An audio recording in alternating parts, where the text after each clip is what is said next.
بسم الله الرحمن الرحيم.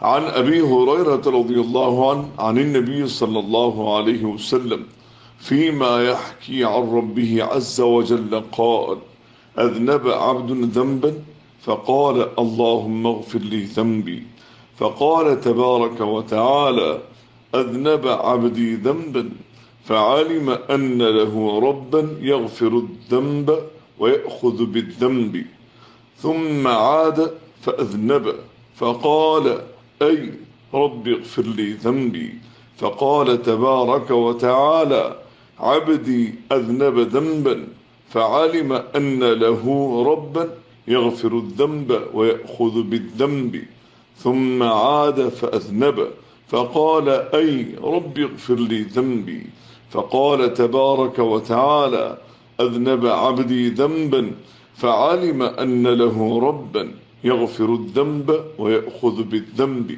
اعمل ما شئت فقد غفرت لك. رواه مسلم وكذلك أحمد. 33ஆம் ஹதீஸ் குதுசி பாவமும் மன்னிப்பும்.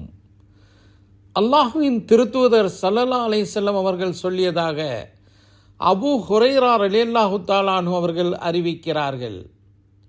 அல்லாஹ் கூறுகிறான், அல்லாஹ்வின் அடியான் ஒருவன் பாவம் செய்துவிட்டு, அல்லாஹ்வே என் பாவத்தை மன்னிப்பாயாக என்று வேண்டினான்.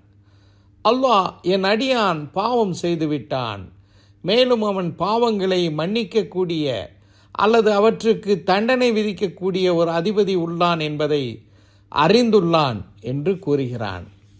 பிறகு அவன் மீண்டும் பாவம் செய்துவிட்டு, என் அதிபதியே என் பாவத்தை மன்னிப்பாயாக என்று வேண்டினான். அல்லாஹ் என் அடியான் பாவம் செய்துவிட்டான், மேலும் அவன் பாவங்களை மன்னிக்கக்கூடிய அல்லது அவற்றுக்கு தண்டனை விதிக்கக்கூடிய ஒரு அதிபதி உள்ளான் என்பதை அறிந்துள்ளான் என்று சொன்னான்.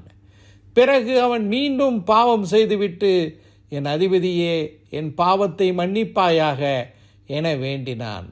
அல்லாஹ் என் அடியான் பாவம் செய்துவிட்டான், மேலும் அவன் பாவங்களை மன்னிக்கக்கூடிய அல்லது அவற்றுக்கு தண்டனை விதிக்கக்கூடிய ஒரு அதிபதி உள்ளான் என்பதை அறிந்துள்ளான். நீ விரும்பியதை செய், ஏனெனில் நான் உன்னை மன்னித்து விட்டேன் என கூறினான். ஆதார நூட்கள் முஸ்லிம், அஹ்மத்.